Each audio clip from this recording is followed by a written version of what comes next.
सराह रही है मानवता आतंकवाद मिटाने को, भारत भी तैयार खड़ा है आतंकी निपटाने को। जब भी बड़ा है पाप धरा पर, हमने ही बोझ उतारा है। हम राम कृष्ण के वंशज हैं जिसने रावण और कंस को मारा है। आदरणीय सभापति महोदय, निर्णायक मंडल एवं बहादुर साथियों, मैं राइफलमैन मृत्युंजय श्रीवास्तव असम राइफल्स का प्रतिनिधित्व विषय के विपक्ष में करने जा रहा हूं। मानव अधिकार महोदय, इस शब्द को सुनकर मेरे मन के दो बिंदुओं के मध्य एक दृढ़ विरोधाभास उत्पन्न होता है, क्योंकि या तो इस शब्द की महत्ता और प्रासंगिकता का कोई अर्थ नहीं, और यदि अर्थ है तो हम सुरक्षा बल मानव नहीं, अर्थात जिस मानव अधिकारों की वेदी पर आश्रित होकर पत्थरबाज, नक्सलवाद, उग्रवाद और आतंकवाद के मरण व हरण पर यह मानव अधिकार के ठेकेदार भेड़िया विलाप करते हैं, वे अयोध्या, अक्षरधाम, संसद भवन, ताज, कठुआ, गया और पुलवामा जैसे विध्वंसकारी कांडों पर मौन क्यों हो जाते हैं? महोदय, प्रशिक्षण काल से ही हमें एक गोली एक दुश्मन, जिसकी पहल उसकी जीत जैसे प्रेरणादायक पंक्ति स्वरूप गुरु मंत्र दिए जाते हैं, परंतु वास्तविकता तो यह है कि मानव अधिकारों के अनुपालन की जंजीरों में जकड़े हम सुरक्षा बल एक आईडी कई जवान दुश्मन की पहल, सैनिक की शहादत जैसे ज्वलंत उदाहरणों का निर्मम साक्षात्कार करते हैं।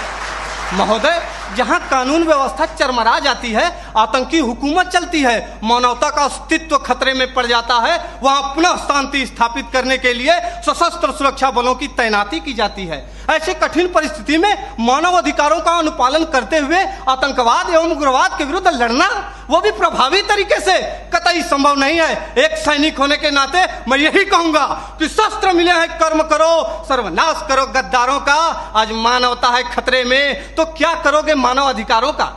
महोदय, मानव अधिकारों के अनुपालन का ही नतीजा है कि पश्चिम बंगाल के एक छोटे से गांव नक्सलवाड़ी से शुरू हुआ नक्सलवाद हमारे देश के 240 जिलों में फैल चुका था, लेकिन जब सुरक्षा बलों ने उनके खिलाफ कठोर और दंडात्मक कार्रवाई की तो यह सिर्फ 90 जिलों में सिमट कर रह गया है। महोदय, सुरक्षा बलों को मानव अधिकारों का पाठ पढ़ाने वाले मैं अपने विपक्षी साथियों से पूछना चाहता हूं कि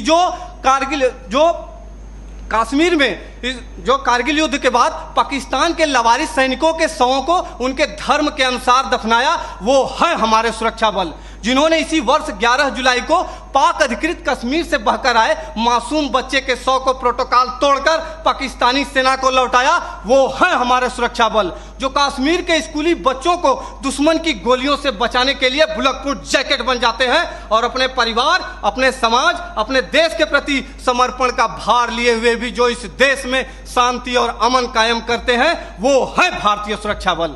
मेरे साथियों, हम सैनिक भी इंसान हैं, हम भी मानव अधिकारों का सम्मान करते हैं, लेकिन राष्ट्र की सुरक्षा के साथ समझौता नहीं कर सकते। महोदय, केंद्रीय गृह मंत्रालय द्वारा संसद में पेश आंकड़ों के मुताबिक वर्ष 2014 में जहां 222 आतंकी हमले हुए, वहीं 2018 में इनकी तादाद बढ़कर 614 हो गई।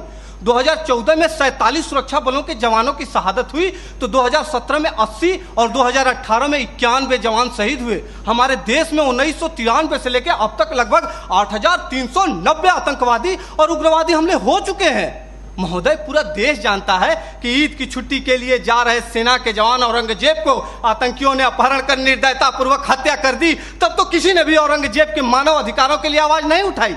वही खुखार आतंकवादी अफजल गुरु को कानूनी प्रक्रिया के तहत फांसी की सजा दी गई, फिर भी हमारे देश के प्रतिष्ठित शिक्षण संस्थानों में राष्ट्र विरोधी नारे लगाए जाते हैं। दर्द तो हद से तब गुजर जाता है जब सर्जिकल स्ट्राइक और एयर स्ट्राइक जैसे सफल ऑपरेशनों के लिए हमसे सबूत मांगे जाते हैं। हमारे धार्मिक ग्रंथों में कहा गया है कि सीता हरण किया रावण ने, मानवता को ललकारा था, श्री राम प्रभु ने रावण को लंका में घुसकर मारा था। हम उन्हीं राम के अनुयायी सम्रानर हार नहीं सकते, जो रच रहे षड्यंत्र उन्हें क्या घुसकर मार नहीं सकते? महोदय, मैं अपने विपक्षी साथियों से पूछना चाहता हूं कि जब आतंकवादी हम पर अंधाधुंध गोलीबारी करें तो क्या हम सफेद झंडा लेकर मानव अधिकारों का शांति पाठ करें? आतंकियों को पनाह देने वाले स्थानीय लोग हम पर गाली गोली और पत्थर बरसाते रहें और हम उन्हें प्यार बांटते रहें? नहीं महोदय, नहीं। प्यार और सम्मान तो वहां बांटना चाहिए जहां से वापसी की उम्मीद हो। महोदय, मैं यह नहीं कहता कि मानव अधिकारों का अनुपालन नहीं करना चाहिए, लेकिन वे लोग जो मानव अधिकारों का दुरुपयोग करके सुरक्षा बलों को प्रभावहीन करने की कोशिश करते हैं, उन्हें कठोर से कठोर दंड देकर उनके साथियों को यह संदेश देना होगा ताकि भविष्य में कोई भी इंसान आतंकवादी, उग्रवादी और नक्सलवादी बनने की हिम्मत ना करे। धन्यवाद। जय हिंद।